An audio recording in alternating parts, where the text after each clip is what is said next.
Hola, ¿cómo están? Buenas tardes, gente maravillosa. Espero que muy bien. Hoy acá arrancando con un nuevo programa, con la compañía de todos ustedes, así que muy contenta. Un miércoles muy lindo también para poder ampliar información, poder a usar nuestra mente para el entendimiento de un montón de cosas que a veces no podemos ver o no queremos ver, muchas veces no las queremos ver, pero no es a propósito, no es adrede. Acuérdense que todo esto es aprendizaje. Nosotros venimos a este mundo con un propósito maravilloso de vivir la vida, de disfrutar la vida, pero en el caminito nos van metiendo información y muchas de estas etapas donde nosotros vamos evolucionando y vamos aprendiendo, claramente se genera de información que nos limita, que nos hace débiles, que nos hace incompetentes, que nos hace inferiores,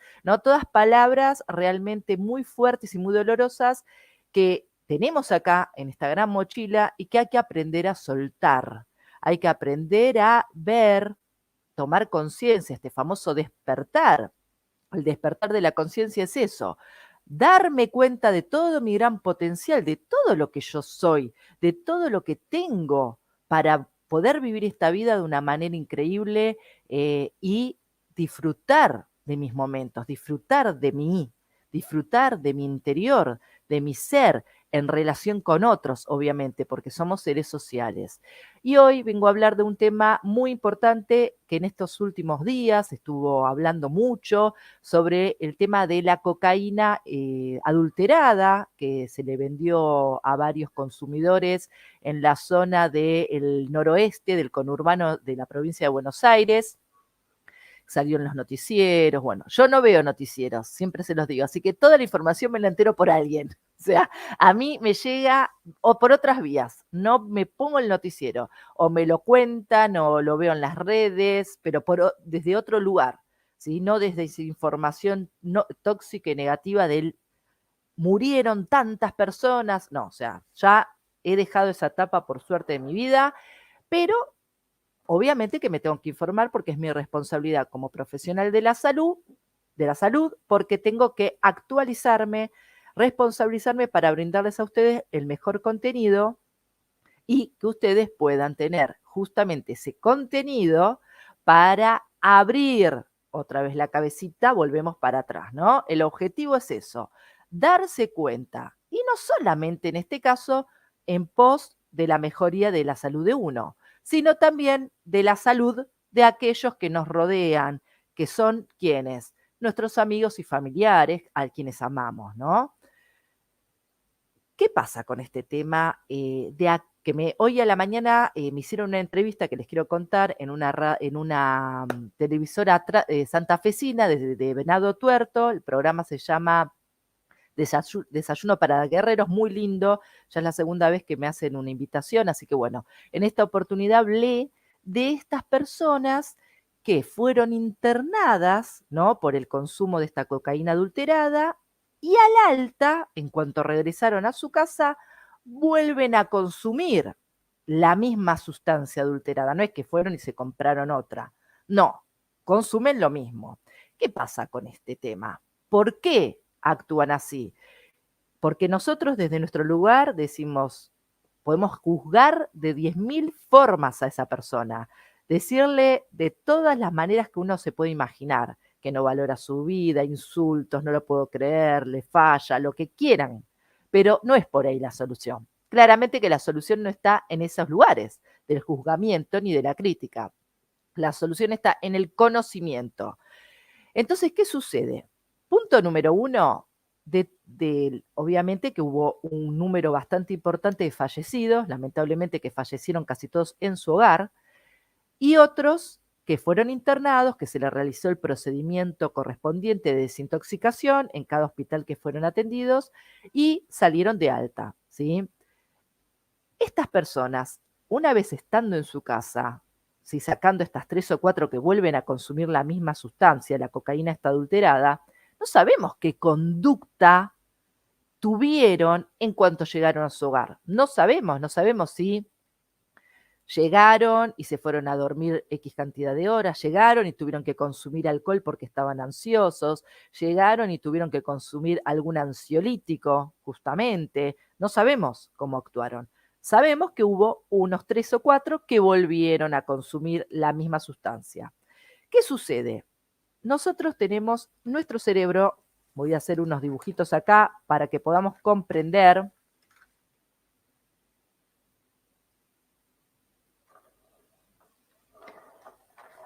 Bueno. A ver si se ve ahí.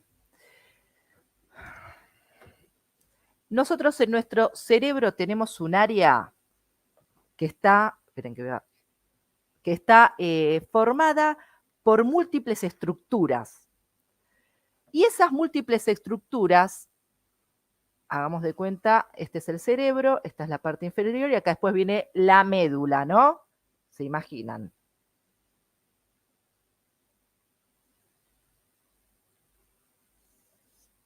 ¿Ok?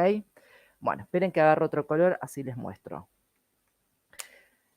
Nosotros acá tenemos un cerebro grandioso, maravilloso, y por suerte la neurociencia cada vez está investigando más y más sobre el funcionamiento del mismo. Tal vez había muchas cosas que otros especialistas como psicólogos u otras terapias de tipo complementarias ya sabían y ya sabían manejar todo esto, pero nosotros somos hijos del rigor y necesitamos la ciencia que nos avale todo esto y que nos diga sí, es así, es verdad, bla, bla, bla.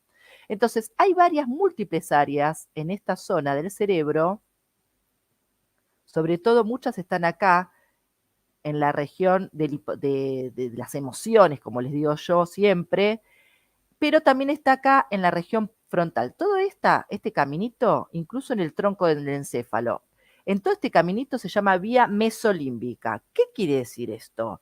Esta vía es clave en la segregación de un neurotransmisor que se llama dopamina.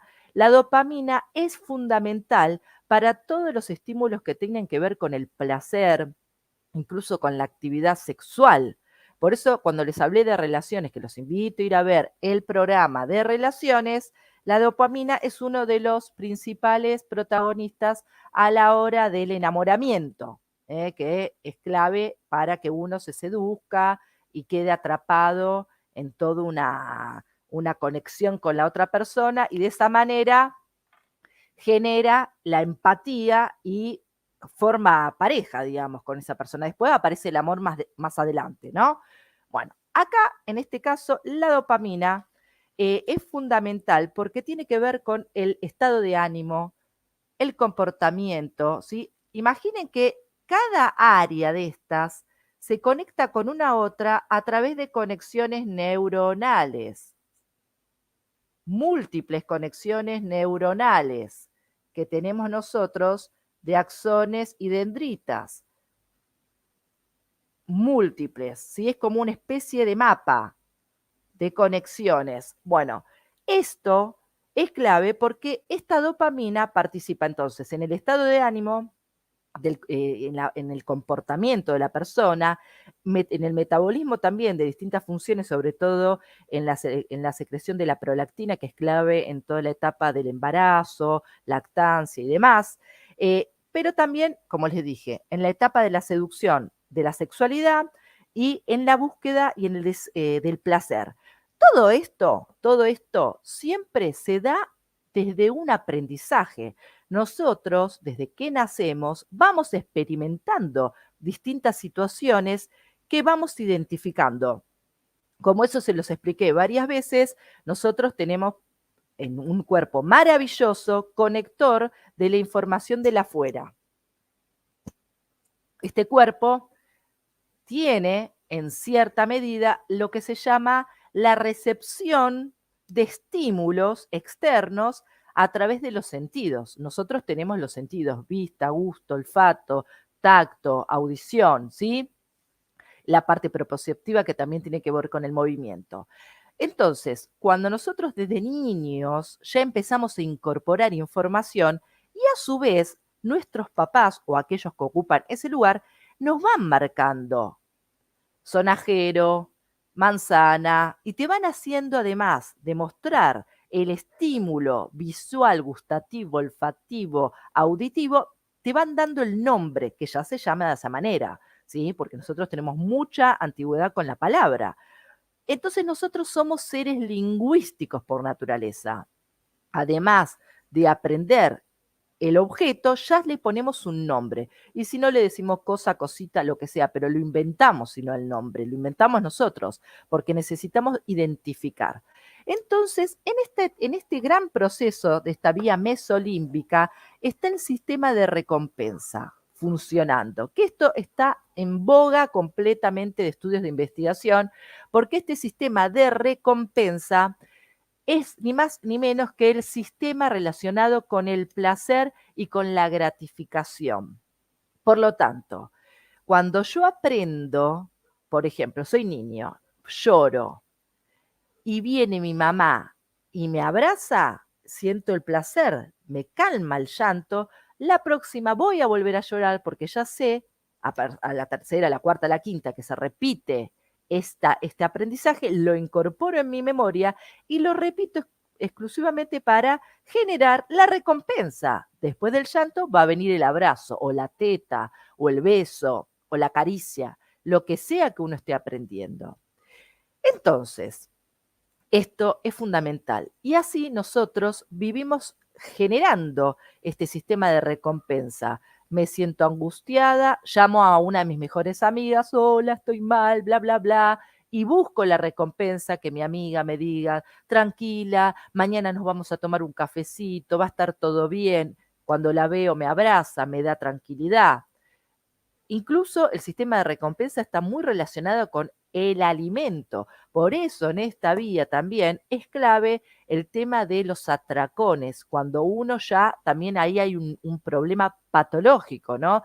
Relacionar el atracón como el calmador de la ansiedad, la angustia, como, para generar tranquilidad emocional, llenarme de amor a través del alimento. Entonces, miren qué importante que es esto, porque esto no solamente funciona en la base del bienestar de nuestra naturalidad como seres humanos, sino que si hay algún desbalance, alguna falla en esta funcionalidad neurológica, el problema es que pasa el umbral del placer a la adicción. Los neurocientíficos todavía no saben cuál es ese umbral. El umbral vendría a ser una cosa así, para que ustedes sepan. Acá tengo un estímulo y el estímulo del placer puede ser que sea hasta acá. Pero si el estímulo continúa, la persona queda en estado de adicción. Si no, hay un estímulo, llegaste al placer, que es acá, y luego cae, porque esto tiene una duración, ¿sí? El estímulo de este neurotransmisor no es eterno. Pero ¿qué pasa acá con las adicciones? Consumo cocaína, llego al estímulo del placer, pero lo sostengo, la estiro, porque le estoy dando un estímulo exterior. Sobre todo la cocaína y la heroína son dos sustancias que van directo a instalarse a los receptores de la dopamina, que es la sustancia que les acabo de explicar. Entonces, le mando esta sustancia externa, que es la cocaína, y levanto este umbral hasta un punto en que lo repito, y la persona se convierte en adicta. Esto es lo que se observa a nivel neurociencia. Ahora, obviamente, como les expliqué en el otro vivo que hice sobre adicciones, que lo tienen ahí subidito, lo pueden ir a buscar en todo el contenido acá de Quinta Dimensión Online. Acá, en el otro yo expliqué en cierta medida qué pasa cuando una persona pasa a ser adicta, porque no es que todos vamos a ser adictos, no todas las personas que en una oportunidad de su vida consumen, aspiran cocaína, ya sea inhalada o incluso, bueno, en otras épocas se hacía vía intravenosa, ¿se acuerdan? Con las jeringas. Eso la realidad que bajó bastante por lo menos yo no conozco más casos que sigan haciendo ese tipo de inoculación, porque con el tema del HIV, bueno, aflojó un montón el tema de las drogadicciones endovenosas y obviamente que la farmacéutica que tiene que ver con el diseño de las drogas ilegales se ocupó de diseñar precisamente drogas de diseño, como se le dicen, entonces, que son todas las mayoría pastillas, vía oral y demás, entonces no hay que recurrir a nada inyectable con el riesgo que en su momento había del contagio del HIV por compartir la jeringa y contagiarse, ¿no? Bueno, entonces, adicto no es cualquiera. Adicto es aquel que primero se encuentra con una sustancia, la explora, ¿sí? La prueba y en distintas oportunidades se va a volver a encontrar con esa misma sustancia. Va generando primero una experimentación inicial y después se va generando, esperen que les voy a decir bien las etapas, la experiencia, después viene la parte ocasional que se cruza, porque la experiencia, recordemos que la mayoría de las personas que consume algún tipo de sustancia ilícita o lícita, porque está el tabaco y el alcohol, como les digo, que son las dos drogas de mayor consumo en la adolescencia, por lo menos en la Argentina y estimo que a nivel mundial también, y esas son de venta gratuita, entonces la podés conseguir en cualquier lado, no tenés que negociar con ningún dealer de nada, y estas sustancias la exploramos también compartiendo con otros. Porque, ¿qué sucede? Nosotros somos seres de manada que venimos a sentir el sentido de pertenencia a nivel grupal. Entonces, en la adolescencia, para pertenecer necesitamos el reconocimiento de este grupo. Y este grupo muchas veces nos prueba o nos dice, bueno, para pertenecer, fumaste un porro, consumí tal cosa, proba esto, y uno para no salir del grupo va y se mete ahí. Entonces, en la adolescencia es muy difícil poner límites hacia los otros, porque justamente queremos ser parte del grupo. Cuando salimos de esas etapas, empezamos a razonar y buscar la individualidad, ya con todas las experiencias vividas, que pueden ser muchas muy dolorosas, pero bueno, es parte de la historia de la vida. Y después se convierte en hábito, pero desde el primer contacto hasta la instauración puede haber mucho tiempo haber pasado. Incluso hay personas que llegan primero a la etapa de experimentación y se van, no quieren saber nada, se quedaron ahí. Otras siguen insistiendo, porque si ocasionalmente se siguen encontrando a esas personas de esos mismos grupos que traen la sustancia encima y van a insistirle a que consuma. Por lo tanto, como papás hay que estar atentos a los grupos de amistades de nuestros hijos. ¿Qué grupos tienen nuestros hijos? ¿Cuáles son las relaciones diarias de nuestros hijos? ¿Cómo llegan a la casa? ¿Se encierran en la habitación? ¿Hay diálogo? ¿Faltan el respeto? ¿No responden a los quehaceres que les corresponden en el hogar? ¿No tienen obligaciones y solo exigen, exigen, exigen? ¿Qué pasa con la crianza de estos niños? Bueno, ahí está la responsabilidad de los adultos que son tutores o padres de estos niños, adolescentes, ¿no? Por lo tanto, como hoy dije en el programa televisivo, es fundamental que los padres, si se sienten que no pueden con estos niños, que hoy claramente cada vez vienen más imponentes en su personalidad, incluso está el síndrome del emperador, que es aquel que el nene se impone y maltrata a los padres, ¿no? De una manera hasta violenta. Hay casos de niños que le pegan a sus padres.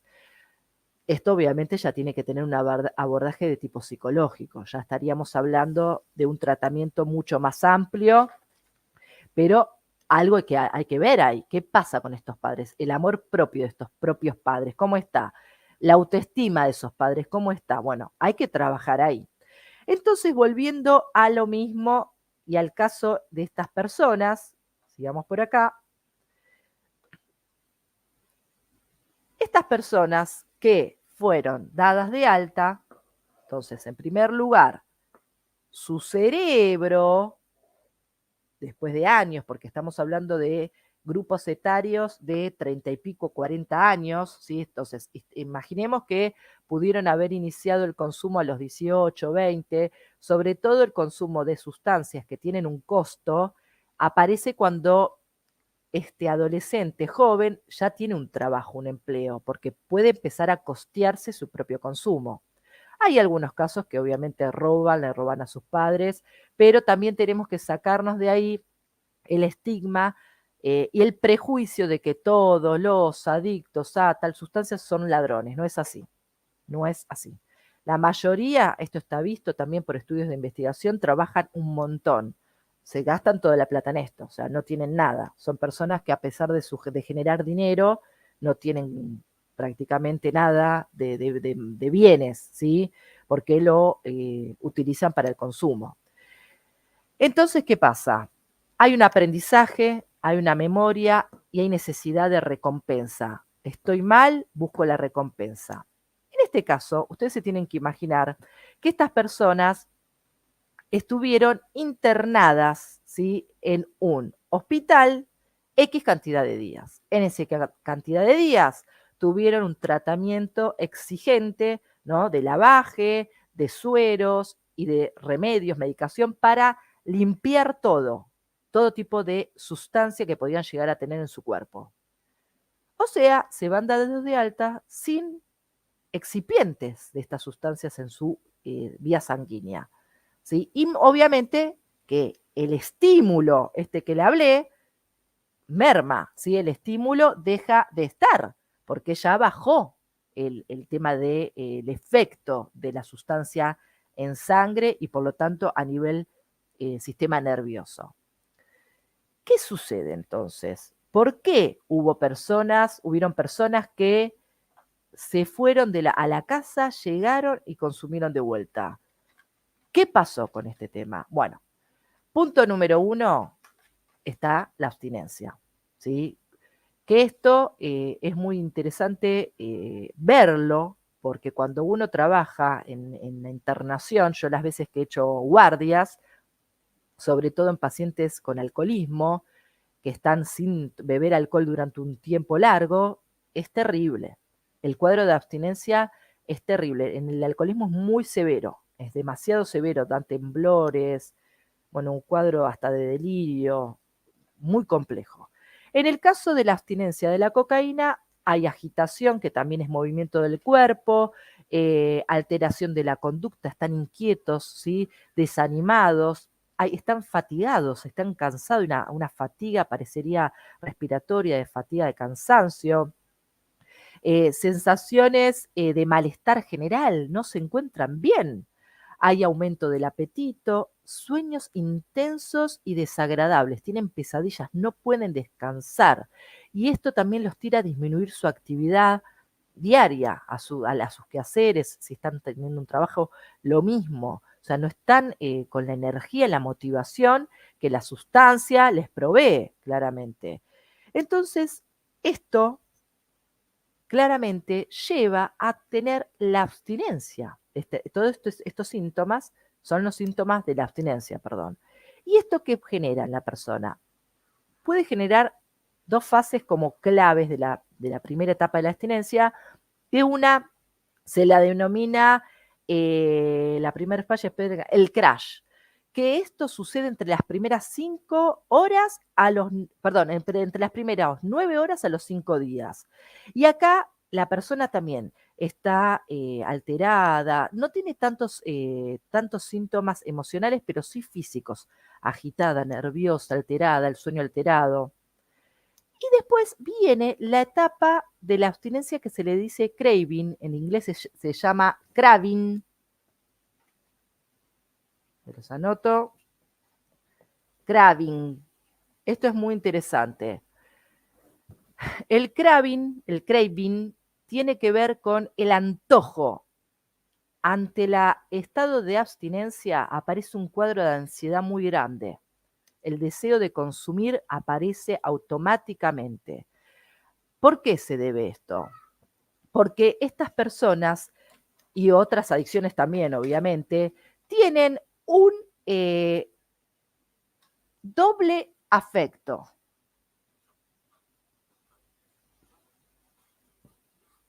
¿Qué es esto del doble afecto? Esto lo determinaron estudios psicológicos. Por un lado, tienen una emoción negativa, aversiva. Miren qué interesante la emoción donde se mete. Y por el otro lado, una emoción positiva.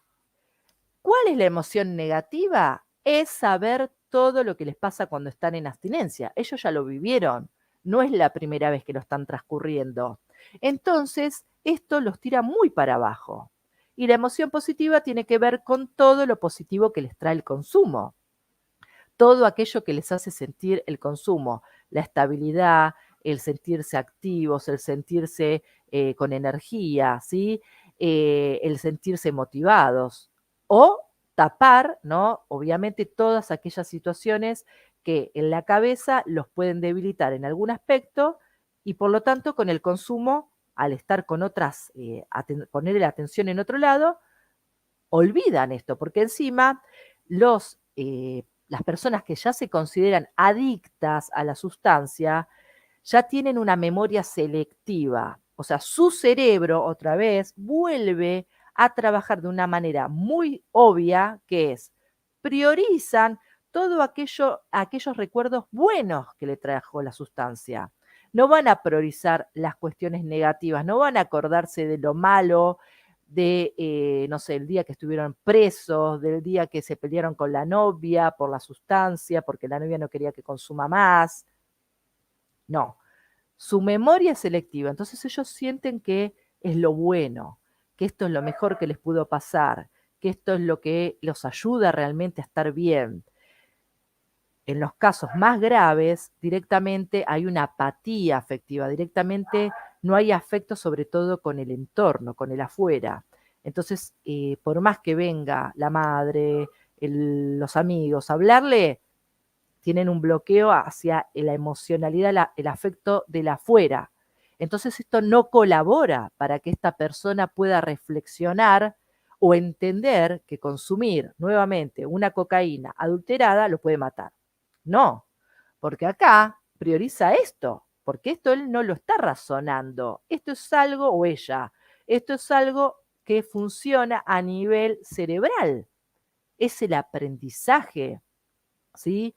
Es todo lo que tiene que ver con la funcionalidad de su mente en el contexto de su vida, porque incluso estas personas tienen como motivaciones del consumo en general, que son condicionantes. Están los condicionantes clásicos que tienen que ver con los vínculos, con sus núcleos. Entonces, por lo general, la persona ya tiene como un camino construido, un plan de acción, a quién llamar, dónde comprar, a qué hora organizarse para consumir, saben si tienen que comer a qué hora o no comer, qué bebidas tienen que tener para acompañar esta sustancia en la casa. Algunos consumen con alcohol, otros no. Cada uno tiene su rutina, es como un armado, un diseño que ellos tienen perfecto, planificado, y esto no les puede fallar, no puede fallar esto, ¿sí? Y a su vez tienen el condicionamiento operante, que tiene que ver justamente con las consecuencias positivas del consumo de la sustancia. ¿Qué les pasó tras consumir? Escribieron una canción, escribieron un libro, tuvieron el mejor sexo de su vida con su pareja, al otro día consiguieron un laburo, no sé, algo positivo les dejó este consumo. La amistad, brindis, amigos, encuentros, sentirse acompañado, múltiples emociones, múltiples situaciones creadas en la mente que le facilitan a estas personas el entendimiento de que el cerebro va armando de una manera perfecta e incluso se podría decir matemática, una función que no puede fallar. Entonces, ¿cómo una persona que ha llegado a su casa después de haber estado internada, ¿no? Con sueros, con tratamiento, No sé, realmente desconozco en los hospitales donde fueron internados estos pacientes si hubo equipo multidisciplinario con psicólogo, trabajador social, psiquiatra, bueno, no sé, porque eso sería lo más correcto, ¿no? Que un trabajador social esté, porque el trabajador social después tiene que ir a la casa, hacer todo el control y seguimiento, hacer el seguimiento psicológico, no para que deje de consumir, porque acá el objetivo no es que esta persona mañana deje la cocaína, porque esto es otro tratamiento, pero sí una contención en lo inmediato para que justamente no suceda ningún tipo de riesgo, ¿no? En el consumo de esta sustancia adulterada, justamente. Para hacer un tratamiento de, digamos, de un tratamiento de dejar la sustancia, realmente la persona tiene que desearlo, porque si no, no va. No podemos hacer nada contra eso.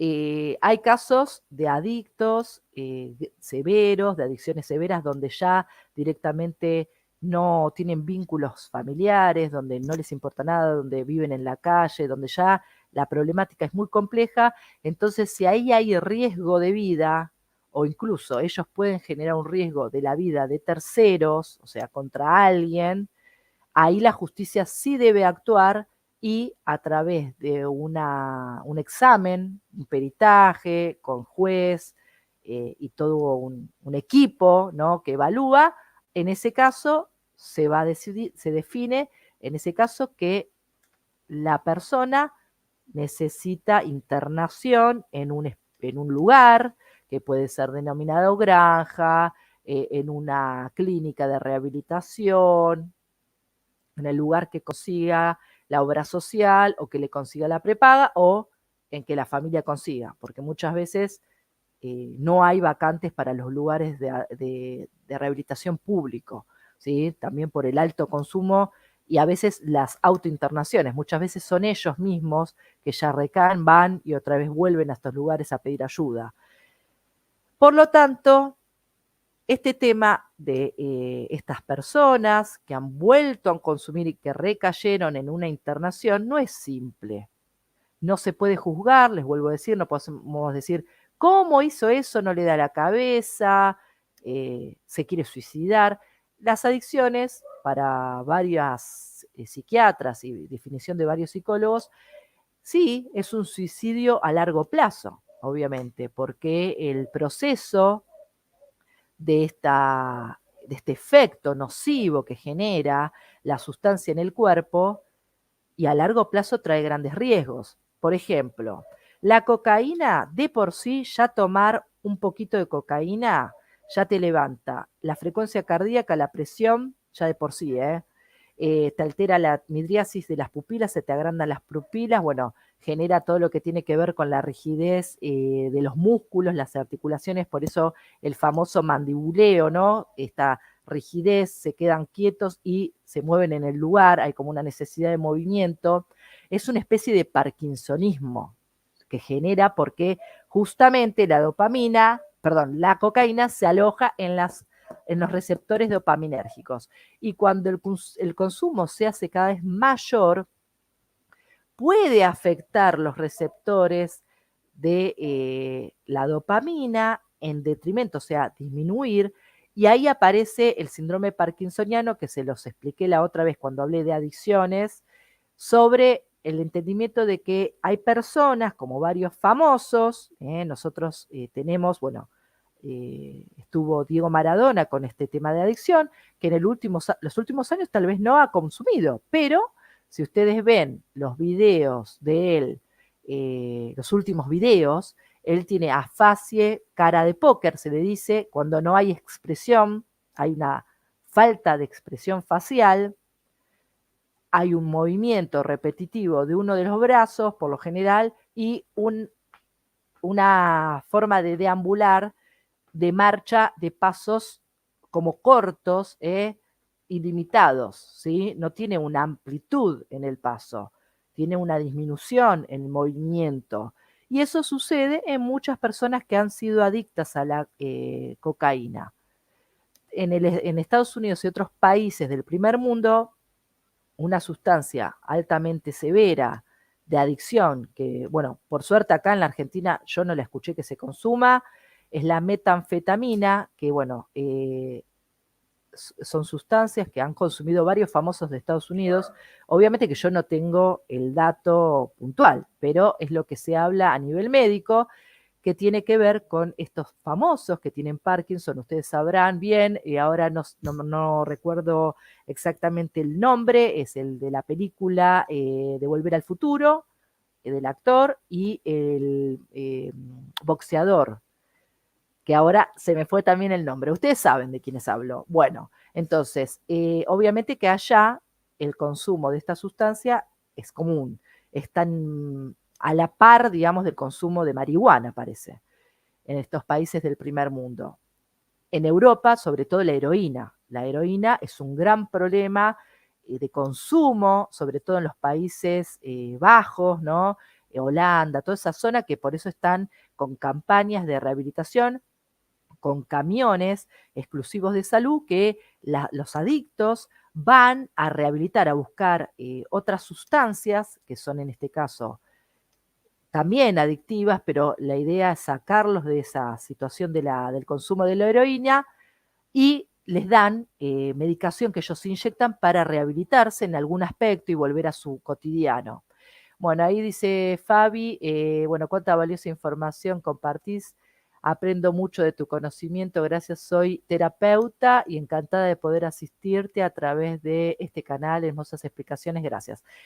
Bueno, gracias Fabi, obviamente también contá conmigo para lo que necesites. La idea es generar información que valga la pena, porque nosotros, estoy mirando la hora, porque nosotros como profesionales de la salud en distintas ramas, porque acá ya yo les vengo hablando una y otra vez que la medicina tradicional ha quedado corta. O sea, si ustedes se ponen a mirar los noticieros, toda esta información que se las acabo de dar, ¿habló algún especialista de esto? Esta es mi pregunta, porque yo la verdad no veo. Pero me puse a buscar recortes periodísticos en las redes, y la realidad es que ha salido a hablar tal vez algún representante del ministerio, el ministro de Salud, etcétera, etcétera, y no he visto esta información. O sea, porque yo esta información la tendría que haber encontrado en un periódico, lo que les estoy explicando. Porque la gente necesita entender qué le pasa a un familiar o a un amigo que no puede salir de esto. ¿Qué le pasa a esta persona? Le pasa todo esto, ni más ni menos. Entonces, si nosotros no tenemos herramientas desde el sistema de salud para colaborar en la ayuda de estas personas que realmente quieren salir de acá, y además hay creencias limitantes, pero a rolete. Y aparte, como hoy expliqué también a la mañana cuando hablé de esto, recordemos la importancia de la emocionalidad y la biodecodificación, que explica que las personas consumidoras de cocaína necesitan buscar el éxito, la fama, el triunfo, ¿no? Ese es uno de los primeros motivadores del consumo.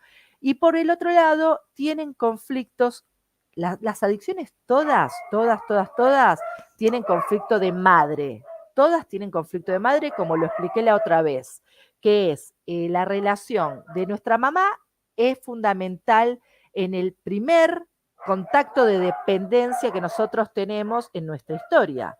Nosotros dependemos de nuestra madre para alimentarnos, para recibir afecto, para recibir cariño, para recibir calor, para recibir protección en el nido. Pero la cocaína es clave en los límites que pone el padre. Por eso, como lo expliqué esta mañana, cuando una persona consume cocaína, a ver si se ve ahí, la cocaína es un polvo que lo dividen en rayitas, y esto es lo que se aspira, ¿ok?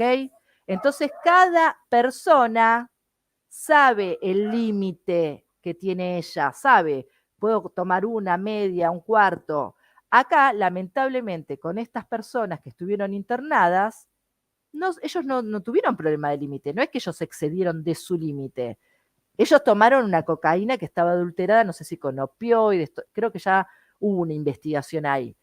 Ahora bien, el problema acá, ellos no estaban en su límite, ellos sabían qué límite querían, iban a consumir, cuánto compraron, cuánto era la cantidad que habían comprado.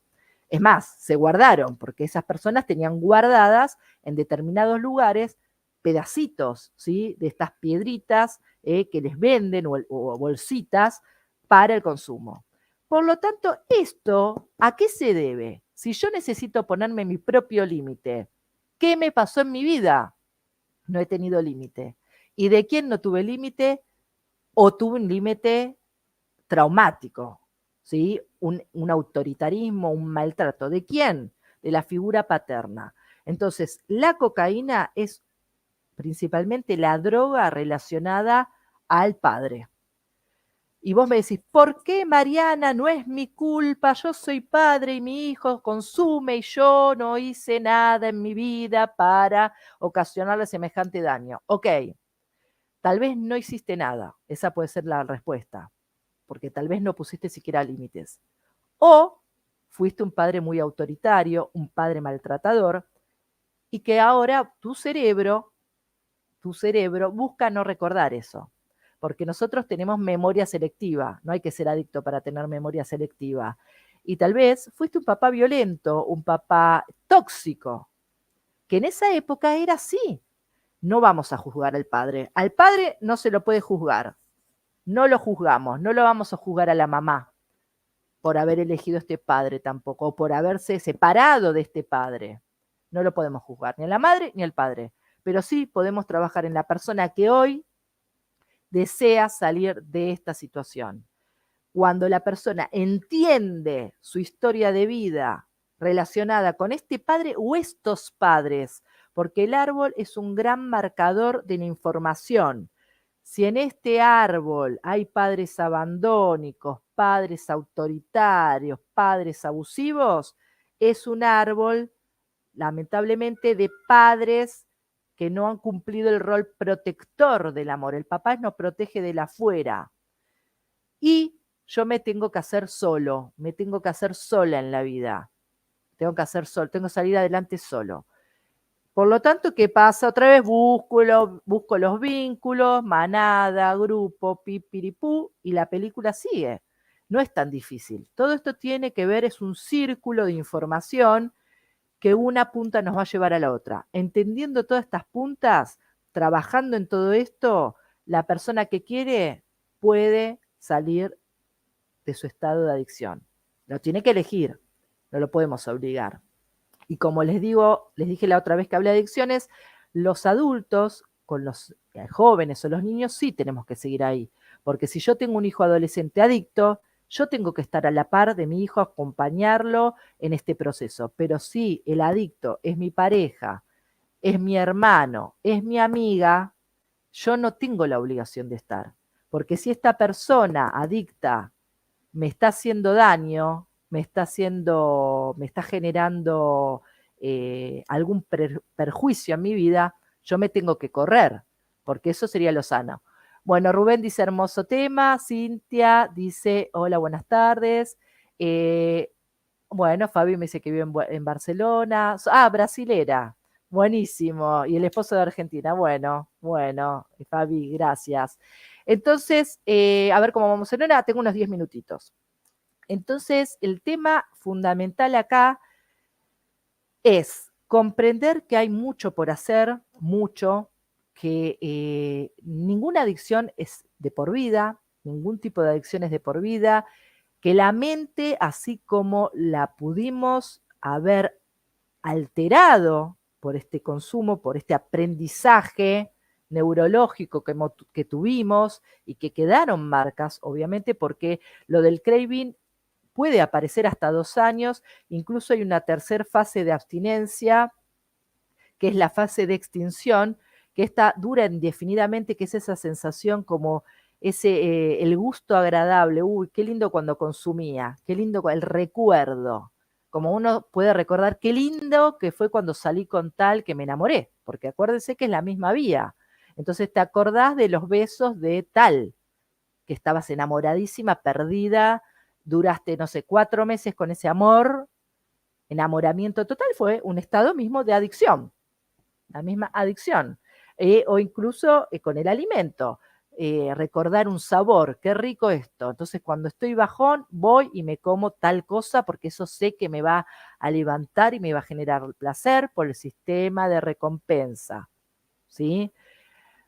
Y esta fase de extinción dura por lo general toda la vida, que les vuelve el sabor a la boca, esta cosa de, qué lindo, el mismo que la gente que deja de consumir alcohol vuelve a tener. Pero una cosa es caer en la sensación de síntomas de abstinencia y otra cosa es ir y consumir, porque puede estar este craving, que es esta cosa de el antojo, de la ansiedad, del deseo ya, ya, ya, pero la persona empieza a trabajar en su eje, ya aprendió a meditar, tal vez tiene un seguimiento con un psicólogo tipo cognitivo comportamental y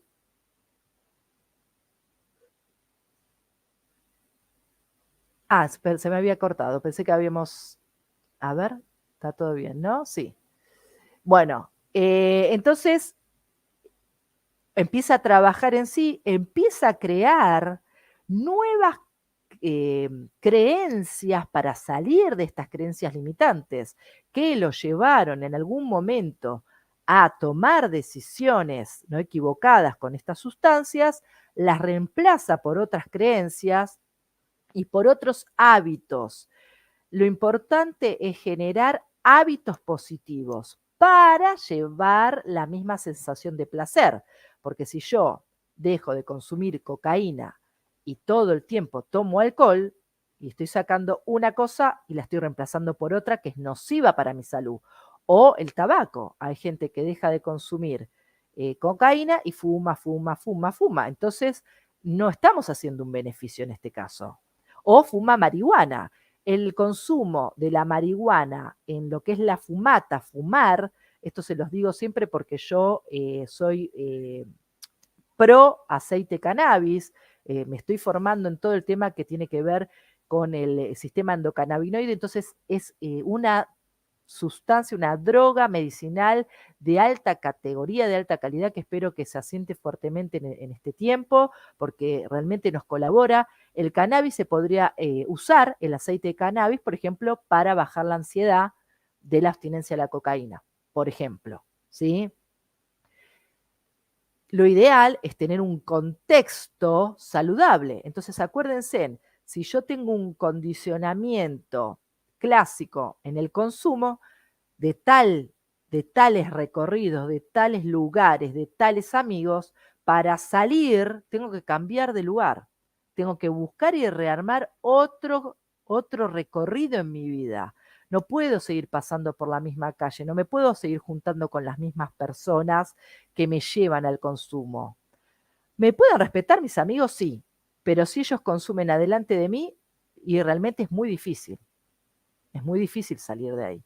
¿Sí? Porque te pueden decir, bueno, no, está bien, no tomes, no consumas, bla, bla, bla, pero están armando ahí todo lo que sea la sustancia, entonces, mira, ahí Rubén me dice 5 tips para salir de las adicciones. La realidad, Rubén, como expliqué hace un ratito, no se trata de tips esto, porque esto es un trabajo de reconocimiento de vos con vos, o sea, es de uno con uno. La persona primero y principal tiene que tener la sensación y la necesidad y las ganas y el deseo de salir de esto. Tiene que creérsela y decir la verdad, mi vida no está bien, con esta sustancia, no me siento cómodo, no me siento bien, no siento que esté logrando mis objetivos de vida o se sienta alejado de determinadas personas que considera valiosas en su vida. Y bueno, por ese objetivo, como muchos cantantes lo han hecho, porque perdieron familia, volvieron entonces a revalorizar su familia. Muchos han logrado todo con la iglesia evangélica u otro tipo budismo, otro tipo de entidades no religiosas o metodologías, digamos, más contundentes de constancia, de ir, de ir, de ir, de revalorización. Entonces, primero, entender que quiere dejar la persona eso.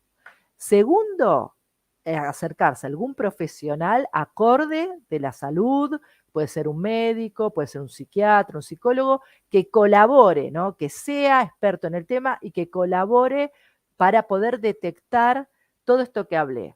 ¿De dónde viene el origen? Porque el origen no es el día que fue a un boliche y consumió o que fue a la casa de alguien y le presentaron la sustancia ahí. Ese no es el origen verdadero. El origen viene mucho antes y sobre todo viene en la infancia. Entonces, hay que trabajar fuerte desde la infancia en la mente, porque todo esto se puede trabajar. La terapia de la decodificación biológica que yo hago labura fuertemente con la infancia.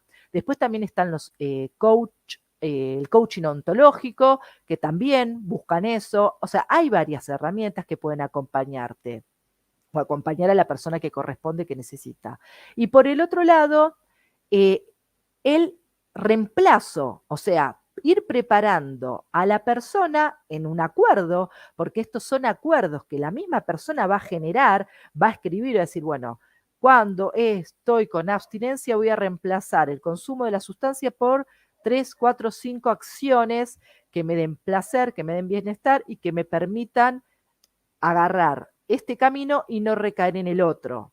Todo esto es un trabajo intenso, o sea, esto es un trabajo de seguimiento, te diría, semanal, que tiene que hacer la persona con algún tipo de profesional o profesionales, porque a veces necesita más de uno, hasta poder estar solo con todo este aprendizaje nuevo. Claro, cambiar hábitos también. Los hábitos, vuelvo a comentarte, todo el recorrido, porque la persona tiene sus hábitos incorporadas.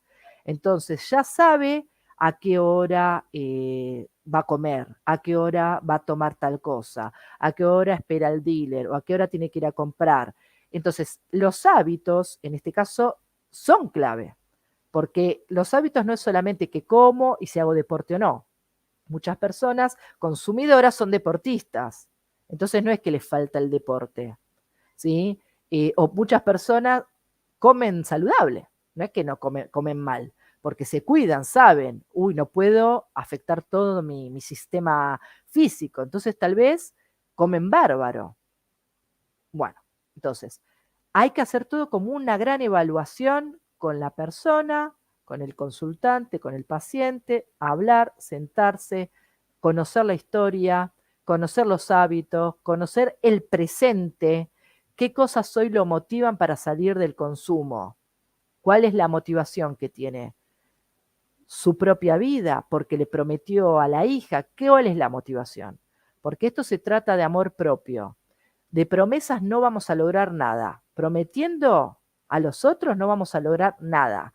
El cambio tiene que ser de uno hacia uno. Si no, no hay compromiso y realmente vamos para el fracaso, ¿sí? Igualmente, nunca hay fracaso porque cada vez que se intenta dejar un tipo de adicción, sea tabaco, sea alcohol o cualquier otra sustancia, cada vez que yo trato de acercarme, esto está visto con el tabaquismo, hay estudios de investigación, cuantas más veces yo intento dejar, más cerca del éxito estoy, ¿sí? Así que viene un poquito por ahí. Bueno, sí, el video va a quedar grabado, así que podés verlo cuando quieras. Rubén, les agradezco, ya estamos creo que sobre la hora, les agradezco, espero que les haya servido la información. Somos seres luminosos, somos seres amorosos, necesitamos afecto, necesitamos contención, necesitamos darnos amor mutuamente, necesitamos vernos al espejo y creer en nosotros. Creer que esta vida vale, y esta vida vale y mucho. Entonces, fortalezcamos a los más jóvenes, a los niños, no les tiremos sus ideas abajo, no tiremos todo, no derrapemos su emoción, respetemos lo que sienten, respetemos lo que les pasa, desde niños necesitamos respetarlos. A nosotros hemos tenido generación tras generación donde se nos ha callado, no puedes hablar, esto es de adultos, callate, anda a llorar allá, si no, no llores, bancatela. Basta, se acabó esa era, es una era de amor, de entendimiento y es la era de los niños. Si nosotros no respetamos a los niños y no les damos prioridad en su emocionalidad, obviamente poniendo límites, porque el límite es parte del amor, y límites puntuales y precisos y justos y contundentes, porque sin límites todo esto va a pasar y límites sanos, no límites ni agresivos ni violentos, sanos. Entonces, con todo esto hay que arrancar el nuevo camino, la nueva era que es desde el amor. Un beso, abrazo iluminado para todos y todas. Nos vemos el miércoles.